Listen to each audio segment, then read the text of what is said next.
The words didn't come with anger. They came with boredom. We were standing in the kitchen, the light above the sink flickering like it always had. She didn't even turn to face me when she said it. "My ex is better than you in bed," she said quietly, "so I'm leaving." 11 years collapsed into the sound of the refrigerator humming. I remember the way my coffee mug shook in my hand, not because I was hurt, because my body hadn't decided yet what emotion to wear.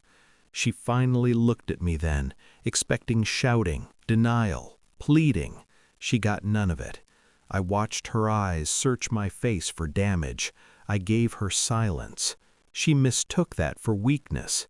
She continued, casually cruel, told me she had found herself again, told me passion mattered more than loyalty, told me she deserved more than a man who planned for the future instead of living in the moment.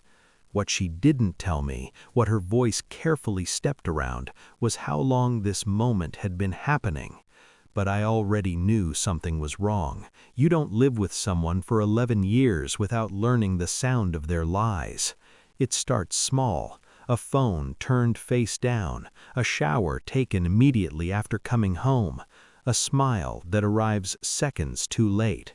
I didn't accuse her, I didn't ask questions. I watched, I listened, I learned. The name slipped once, late at night, when she thought I was asleep. An old name, a name she hadn't spoken in years. Her ex, the one she swore was a mistake, the one she claimed to regret. Regret doesn't text at 2:17 a.m. I checked phone records while she slept beside me, her breathing steady, unbothered. I found months of calls, long ones, familiar ones. I found hotel receipts buried under grocery purchases, disguised as normal life. Still, I said nothing, because anger is loud, and silence collects evidence. The day she announced she was leaving, she packed light. Clothes, jewelry, confidence. She moved through the house like it already belonged to someone else. She said she'd have her lawyer contact mine. That's when I finally spoke. "Did you forget the prenup?" I asked. She froze, just for a second. Then she laughed, soft, dismissive, the way someone laughs when they think they've already won. She said it was outdated, that no judge would enforce it, that love mattered more than paperwork.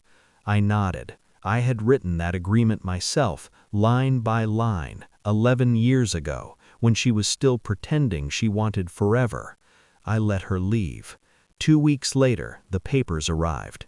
Her lawyer was aggressive, confident, demanding assets she thought were already hers, the house, the accounts, the investments. I responded with one envelope. Inside it were timestamps, messages, hotel footage, financial transfers, proof of infidelity that triggered the exact clause she'd signed without reading. No alimony, no assets, no appeal. She came back to the house the next day, not angry, panicked. Her voice cracked when she asked how long I'd known. "Long enough," I said. She cried, she begged, she told me it didn't mean anything, that it was just sex, that I was throwing away 11 years over a mistake. I looked at her then, really looked. "You didn't leave because he was better," I said calmly. "You left because you thought I was weaker." That hurt her more than any insult. She asked if there was any way to fix this. I handed her the final document, signed, filed, irreversible. This, I said, was me fixing it. She left with nothing but her suitcase and the truth she couldn't undo. Her ex didn't want responsibility, just nostalgia, just escape. She tried calling me weeks later. I didn't answer. Now the house is quiet again, not empty, clean, ordered, mine. I sleep well, not because I won, but because I finally stopped bleeding for someone who enjoyed watching me hurt. Some betrayals don't break you, they show you exactly who deserves to lose you.